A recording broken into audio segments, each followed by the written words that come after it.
حضرت موسیٰ بن نصیر رحمۃ اللہ علیہ اور خلیفہ سلیمان۔ حضرت موسیٰ بن نصیر رحمۃ اللہ علیہ بنو امیہ کے دور میں بڑے فاتح ہوئے ہیں۔ 89 ہجری 707 عیسوی میں وہ افریقہ اور مغرب مراکش کے والی بنائے گئے۔ انہوں نے اپنے لڑکوں عبداللہ رحمۃ اللہ علیہ اور عبدالعزیز رحمۃ اللہ علیہ کی سرکردگی میں افریقہ، مغرب ادنا اور مغرب اقصی کے بہت بڑے علاقے کو فتح کیا۔ پھر انہوں نے اندلس کی فتح کو مکمل کیا۔ ان کے حوصلے کا اس بات سے پتہ چلتا ہے کہ انہوں نے یورپ کے ایک بڑے علاقے کو فتح کرنے کا منصوبہ بنایا۔ ان کا پروگرام تھا کہ اندلس، اسپین کے بعد فرانس، سوئٹزرلینڈ، اٹلی اور روم وغیرہ کو فتح کر کے قسطنطنیہ ہوتے ہوئے اسلامی دارالخلافت دمشق تک خشکی کا راستہ تیار کیا جائے۔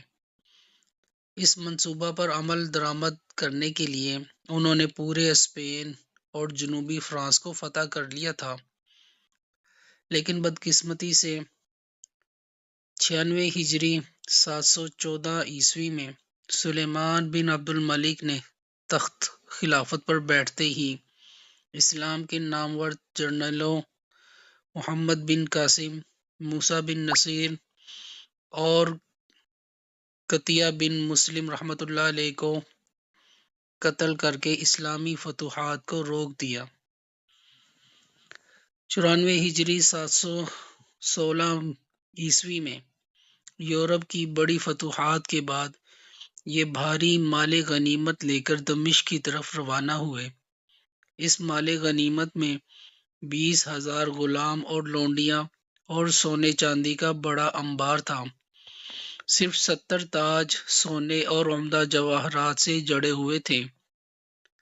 1000 تلواریں سونے اور جواہرات سے جڑی ہوئی تھیں۔ اس طرح یاقوت، موتی، سونے کے ڈلے اور چاندی کی بے شمار اینٹیں تھیں۔ یہ اطلاع پا کر ولی عہد سلیمان بن عبد الملک نے پیغام بھیجا کہ موسیٰ اپنے سفر کی رفتار سست کر دیں تاکہ اس کے دمشق پہنچنے سے پہلے ولید کا انتقال ہو جائے، کیونکہ وہ بستر مرگ پر تھا اور یہ مال غنیمت سلیمان کو ملے۔ حضرت موسیٰ رحمۃ اللہ علیہ نے فرمایا، میں اپنے محسن کی نافرمانی نہیں کر سکتا، اور وہ مقررہ وقت پر دمشق پہنچ گئے۔ اللہ پاک ہمیں صحابہ اور تابعین، تبع تابعین کے نقش قدم پر چلنے کی توفیق عطا فرمائے۔ آمین ثم آمین۔